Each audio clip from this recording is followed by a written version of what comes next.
Hello नमस्कार साथियों, GCP science classes में आपका हार्दिक अभिनंदन है। जैसा कि बेटा आज से हम लेकर आ रहे हैं केमिस्ट्री और फिजिक्स के अनसॉल्व्ड को, और केमिस्ट्री में आज हम बेटा सेट नंबर 1 2024 का पढ़ने वाले हैं, और जिसका कोड है 347 GA। क्लियर? तो आज से हमारा टारगेट रहेगा बेटा केमिस्ट्री के लगभग 21 सेटों को हल कराने के लिए 2024, 23 और 22 तक के। ऐसे ही बेटा फिजिक्स के भी 2024, 23 और 22 तक के। क्लियर? तो आप बेटा मन से इन सेटों को लगा लीजिए, आपका पेपर बेटा पूरा मिलेगा इन सेटों से। चलते हैं, देखते हैं पहला क्वेश्चन क्या है। क्लियर? तो चलो देखो, पहला क्वेश्चन है बेटा नंबर 1, और ये विकल्प है, आपको विकल्प के रूप में दे रखे हुए हैं 6 क्वेश्चंस बेटा आपके विकल्प के आते हैं। तो पहला क्वेश्चन है विकल्प में कि Fe है। अब Fe क्या है? पहला S ब्लॉक का तत्व, दूसरा बेटा P ब्लॉक का तत्व, तीसरा D ब्लॉक का तत्व और चौथा F ब्लॉक का तत्व। तो देखो यहां पर Fe क्या है बेटा? Fe बेटा हमारा है D ब्लॉक का तत्व। किसका तत्व है? D ब्लॉक का तत्व। D ब्लॉक का तत्व। और ये बेटा किस श्रेणी का है? ये है बेटा हमारा 3D श्रेणी का। किसका श्रेणी का? किसका है? 3D श्रेणी का। आपको बेटा 3D श्रेणी पूरी आनी चाहिए। अब 3D श्रेणी बेटा कौन सी है? तो स्कैंडियम,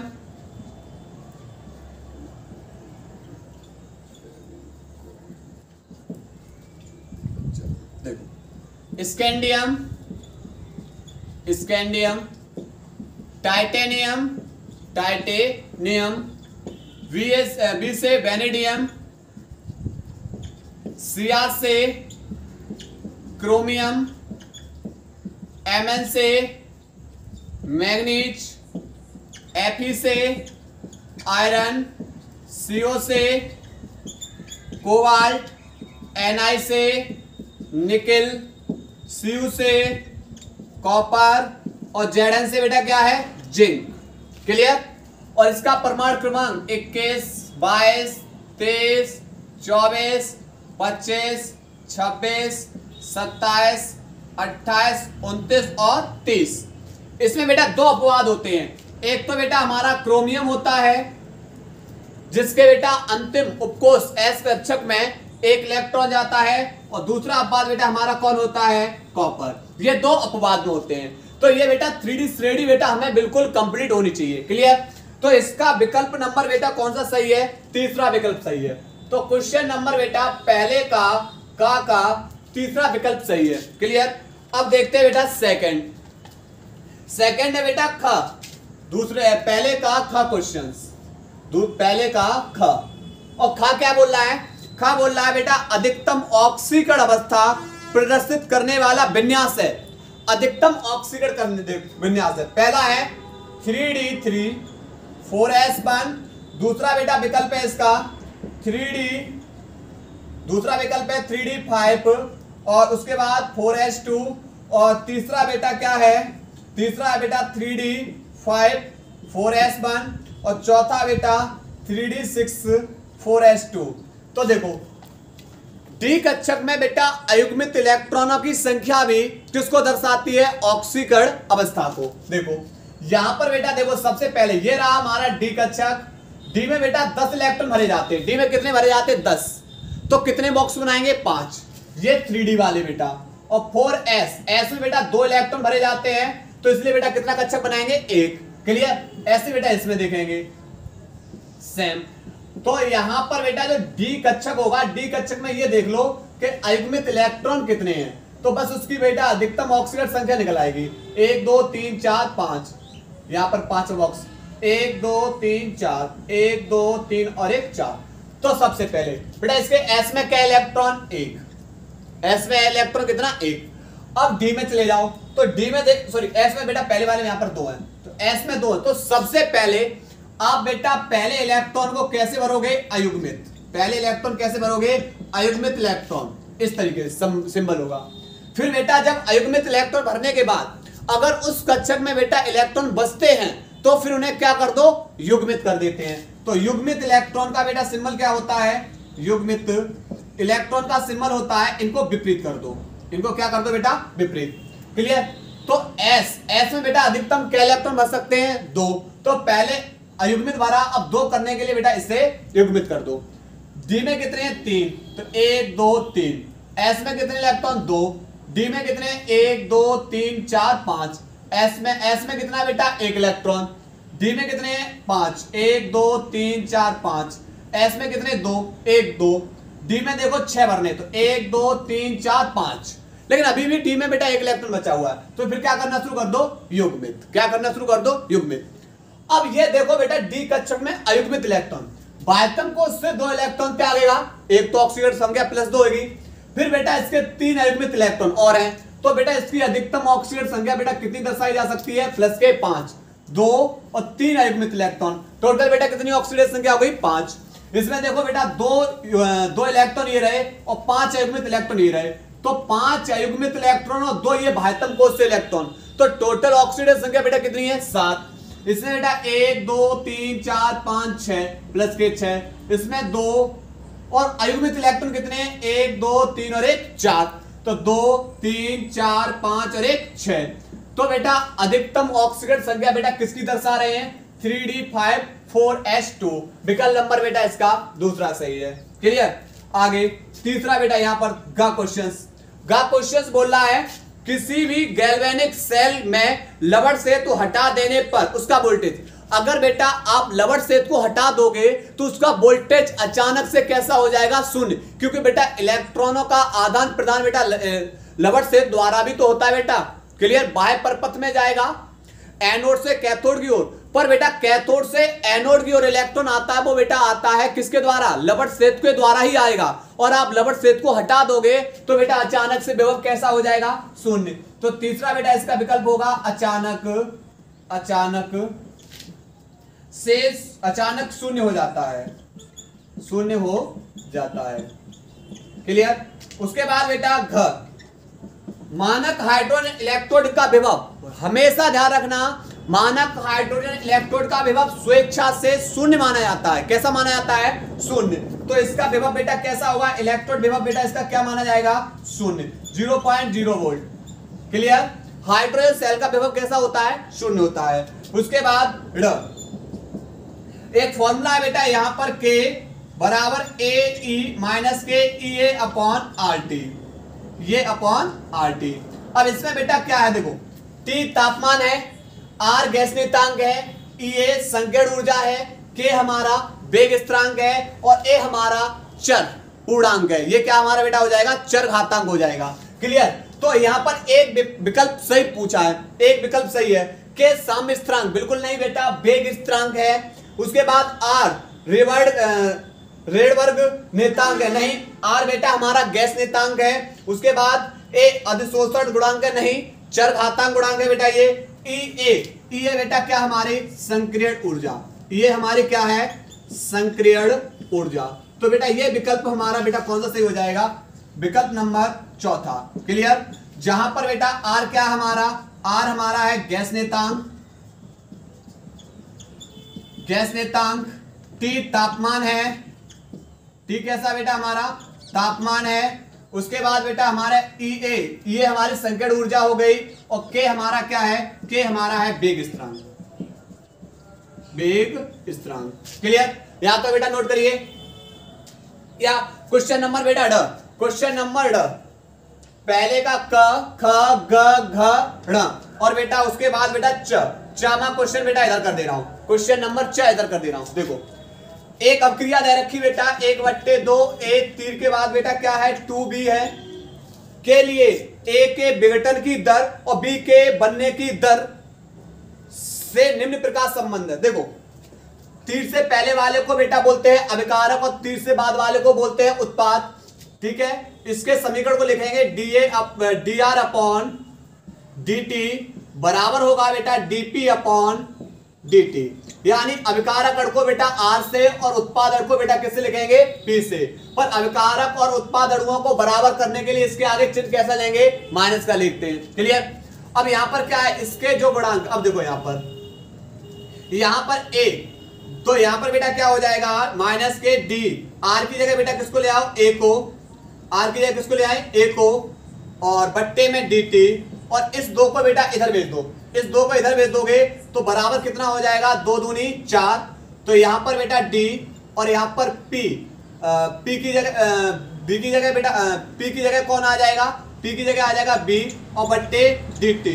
लेकिन बेटा इसके गुणांक 2 दूनी 4, इसके जो भी गुणांक होते हैं बेटा वो कहाँ भेज देते हैं, भाग में।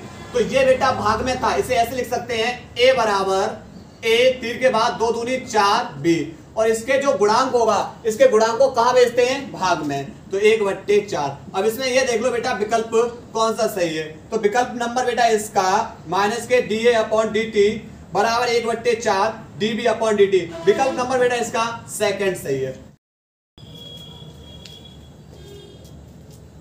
इसके बाद बेटा जो अगला क्वेश्चन है वो है एनिलीन की विभिन्न अनुनादी संरचनाएं बनाइए, क्वेश्चन नंबर 2। अब देखो एनिलीन की विभिन्न अनुनादी संरचनाएं कैसे बनती हैं, समझो।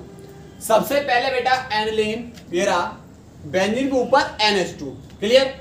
अब इस NH2 से बेटा इसके ऊपर बेटा कितने एकाकी युग्म इलेक्ट्रॉन होते हैं, एक एकाकी इलेक्ट्रॉन युग्म होता है। क्यों, क्योंकि भैया नाइट्रोजन के पास 5 इलेक्ट्रॉन होते हैं। कितने इलेक्ट्रॉन होते हैं, 5। 2 की साझेदारी बेटा इसने कर ली है 2 हाइड्रोजन से, और 1 बॉन्ड से साझेदारी बेटा कर ली कार्बन से। तो बेटा इस नाइट्रोजन के बेटा 5 तो इलेक्ट्रॉन थे, 2 इस हाइड्रोजन से साझेदारी कर ली 5 और 2 7, और 1 इस कार्बन से बेटा साझेदारी कर ली, कितने हो गए 8। अब होगा क्या, इसके पास 2 एकाकी इलेक्ट्रॉन युग्म बच गए, 1 एकाकी इलेक्ट्रॉन युग्म बच गया। यही एकाकी इलेक्ट्रॉन युग्म आपस में बेटा क्या करेगा, साझेदारी करेगा, और साझेदारी करने के बाद यह बेटा बॉन्ड बना देगा। क्या बना देगा, एक बॉन्ड। जब दोनों ये इलेक्ट्रॉन आपस में मिल जाएंगे तो क्या बन जाएगा, एक बॉन्ड। और जब ये दोनों के दोनों इलेक्ट्रॉन आपस में मिलेंगे एक बॉन्ड बनाएंगे, वो बॉन्ड बन के बेटा कहां चला जाएगा, बेटा वो चलाएगा इस कार्बन के ऊपर। कहां चलाएगा, इस कार्बन के ऊपर। अब समझते बेटा क्या घटना होगी इसके अंदर। देखो कार्बन कितने, 6, 1 2 3 4 5 और 1 6। इसके ऊपर बेटा NH2 जुड़ा हुआ है, और बेटा क्या हुआ है यहां से, और प्रत्येक से बेटा जुड़ा हुआ है हाइड्रोजन, क्लियर। और उसके बाद होगा क्या बेटा, इनके कार्बन के बेटा 4 बॉन्ड ये रहे, क्लियर। अब ऊपर से क्या हुआ बेटा, एक एकाकी इलेक्ट्रॉन युग्म बेटा आपस में बेटा क्या हुआ, एक एकाकी इलेक्ट्रॉन युग्म ने एक बॉन्ड बनाया, और बॉन्ड बनाने के बाद बेटा वो बॉन्ड कहां आ गया, इस कार्बन के ऊपर। बेटा जैसे इस कार्बन के ऊपर ये बॉन्ड आया, इन दोनों ने बेटा दोनों इलेक्ट्रॉन ने साझेदारी की, एक बॉन्ड बना दिया। बॉन्ड बेटा कहां चला गया, कार्बन के ऊपर। और जब कार्बन के ऊपर चला गया बेटा इस कार्बन के क्या बॉन्ड हो गए, गिनना, 1 2 3 4 और 1 5। और प्रकृति में कार्बन के कभी 5 बॉन्ड संभव नहीं है, फिर तो बेटा समस्या है। तो इसके अगले वाला जो कार्बन परमाणु होगा, ये वाला कार्बन परमाणु इस पाई बॉन्ड को बेटा क्या करेगा, ग्रहण। और जो कार्बन बेटा बॉन्ड को ग्रहण करेगा उस पे बेटा चार्ज आ जाएगा माइनस। कैसा चार्ज आ जाएगा, माइनस। और इलेक्ट्रॉन को त्यागने वाले के ऊपर कैसा चार्ज आ जाएगा, प्लस, क्लियर। तो बेटा यहां पर क्या हुआ कि बेटा ये वाला बॉन्ड बेटा आपस में बना, कार्बन के ऊपर आ गया, यानी ये आ गया बेटा इस कार्बन के ऊपर NH2 रहा। अब चूंकि इसने इलेक्ट्रॉन को त्यागा तो इसके ऊपर आ गया प्लस। अब इसके इलेक्ट्रॉन को ग्रहण करने वाला कौन सा कार्बन होगा, ये वाला, क्लियर। और ये कार्बन को जब ग्रहण करेगा इसके ऊपर माइनस, फिर बेटा ये रहा एक बॉन्ड और ये रहा एक बॉन्ड, क्लियर। अब बेटा ये माइनस को बेटा क्या कर रहेगा, बॉन्ड को रोकना नहीं है, बॉन्ड को ये क्या करेगा, जो ग्रहण किया था, बॉन्ड को ग्रहण करने के कारण इसमें माइनस आया, लेकिन ये बॉन्ड बेटा क्या करेगा, आगे की ओर शिफ्ट कर देगा इस कार्बन की ओर। जैसे बेटा इस कार्बन पे बॉन्ड शिफ्ट किया तो इस कार्बन के बेटा क्या बॉन्ड हो गए, इस कार्बन के क्या बॉन्ड है, देखो यहाँ पर 1 2 3 4, और इस वाले कार्बन देखना 1 2 3 4 और 1 5। तो इस कार्बन के बेटा 5 बॉन्ड हो गए। अब प्रकृति में 5 बॉन्ड संभव नहीं है, तो इसके अगले वाला कार्बन परमाणु ये वो क्या करेगा, इसके एक बॉन्ड को क्या कर लेगा, ग्रहण। जब ग्रहण कर लेगा तो इस पे चार्ज कैसा आ जाएगा, माइनस, और इस पे चार्ज देखो, तो ये बेटा माइनस बेटा कहां चला जाएगा, बॉन्ड के रूप में आया, वो बॉन्ड बेटा कहां आ जाएगा, यहां पर आ जाएगा। इसके ऊपर बेटा डबल बॉन्ड लगा हुआ है NH2। उसके बाद अब देखो ये बॉन्ड यहां पर आया, जैसे इस कार्बन पे बॉन्ड आया तो इस कार्बन के कितने बॉन्ड हो गए, 5, अब प्रकृति में कार्बन के 5 बॉन्ड संभव नहीं है। फिर इसके अगला वाला कार्बन परमाणु, इसके अगला वाला कार्बन परमाणु ये बॉन्ड को क्या कर लेगा, ग्रहण। जब ग्रहण करेगा तो इस पे चार्ज कैसा आएगा, माइनस, इस पे चार्ज कैसा आएगा, माइनस आ जाएगा। उसके बाद ये वाला बॉन्ड जो का त्यों वैसे ही रखना है। अब क्या करेगा, अब बेटा ये वाला बॉन्ड क्या कर लेगा, ग्रहण। अब इस माइनस को बेटा क्या करो, इस वाले कार्बन परमाणु पे भेज दो बॉन्ड के रूप में। जब बॉन्ड यहां पर आ जाएगा तो इस कार्बन के बेटा कितने बॉन्ड हो जाएंगे, 5, और 5 बॉन्ड संभव नहीं है तो इसके अगला वाला कार्बन परमाणु इलेक्ट्रॉन को ग्रहण करेगा, तो ग्रहण करेगा तो इस पे चार्ज कैसा आ जाएगा, माइनस। ये बॉन्ड ज्यों का त्यों लगा है, इसके ऊपर बेटा डबल बॉन्ड में जैसे चल रहे हैं वैसे ही चलेंगे, डबल बॉन्ड में NH2, और इसके ऊपर बेटा चार्ज कैसे चल रहा है, प्लस। क्लियर। अब क्या करेगा, फिर क्या करेगा, ये वाला माइनस पहुंचेगा बेटा इस कार्बन के ऊपर बॉन्ड के रूप में। ये बॉन्ड ये रहा और ये बॉन्ड ये रहा। जैसे बेटा इस पर बॉन्ड बेटा बनेगा, बॉन्ड इसके ऊपर पहुंचेगा कार्बन के ऊपर, फिर से इस कार्बन के 5 बॉन्ड हो जाएंगे। तो फिर ये क्या करेगा, जो इलेक्ट्रॉनों को बेटा बॉन्ड के रूप में बेटा ग्रहण किया था वह पुनः बेटा इलेक्ट्रॉन के रूप में वापस कर देगा, यानी NH2, और फिर से बेटा इसके ऊपर एकाकी इलेक्ट्रॉन युग्म आ जाएंगे। और बेटा ये बन जाएगी इसकी अनुनाद संरचना। आप बेटा किसी भी ओर से बना सकते हो। क्लियर। चाहे इधर से बना लो चाहे इधर से, किसी भी ओर से बना सकते हो। ठीक है। इसके बाद अगला वाला क्वेश्चन देखते हैं। अगला वाला क्वेश्चन है बेटा कि अभिक्रिया के वेग पर ताप तथा सांद्रता का प्रभाव क्या है। देखो आप बेटा जल में नमक को डाल दीजिए और गर्म कर दीजिए, तो क्या देखोगे कि भाई बहुत जल्दी मिल जाएगा नमक। नमक कैसा होगा, बहुत जल्दी मिल जाएगा, और नमक जल्दी मिल जाएगा तो अभिक्रिया बेटा जल्दी हो जाएगी। अर्थात बेटा अभिक्रिया का वेग बढ़ाने पर क्या होगा, अभिक्रिया का वेग बढ़ाने पर, सॉरी अभिक्रिया का ताप बढ़ाने पर, अभिक्रिया का वेग भी बढ़ जाएगा, अगर आपने बेटा क्या किया, ताप को 10 डिग्री सी कर दिया, ताप को 10 डिग्री सी करने पर अभिक्रिया का वेग क्या हो जाएगा, दोगुना हो जाएगा। और कुछ ऐसी अभिक्रिया होती हैं बेटा जो गर्म करने पर ही क्या हो जाती हैं, संपन्न हो जाती हैं। तो भाई लिखा हमने लिखा ताप बढ़ाने पर अभिक्रिया का वेग बढ़ता है। लगभग सभी अभिक्रियाएं 10 डिग्री सी ताप बढ़ाने पर अभिक्रिया का वेग कितना हो जाता है, दोगुना हो जाता है। कुछ अभिक्रियाओं को कक्ष ताप पर संपन्न नहीं कराया जा सकता, जबकि उन्हें गर्म करके ही क्या किया जा सकता है, संपन्न कराया जा सकता है। वही बोला मैंने बेटा कि आप किसी भी, देखो अब यहाँ पर आप बेटा क्या करोगे, अभिक्रिया का वेग कब बढ़ेगा, ताप में वृद्धि कर दोगे, अभिक्रिया का वेग बढ़ जाएगा। ठीक है। मैंने एग्जांपल दिया, जल में बेटा जल और नमक ले लीजिए और उसे बेटा क्या करते हैं, पात्र में रख के और गर्म करिए, तो बहुत जल्दी मिल जाएगा, अभिक्रिया बहुत तीव्र होगी। क्लियर। और दूसरा बेटा है, दूसरा हमसे पूछा है यहाँ पर, वो है अभिकारक की सांद्रता। तो बेटा अभिकारक अणुओं की सांद्रता बढ़ाने पर अभिक्रिया का वेग बढ़ेगा। क्यों, क्योंकि उनके अणुओं में अभिकारक अणु की जो सांद्रता है ली है, उनके अणुओं में बेटा टक्कर होंगी, और टक्करों के होने से अभिक्रिया बेटा तीव्र होना शुरू हो जाएगी, और जब अभिक्रिया तीव्र होगी तो अभिक्रिया का वेग भी कैसा हो जाएगा, बढ़ जाएगा। सेकंड पॉइंट ये लिखा, नोट करिए बेटा यहां तक।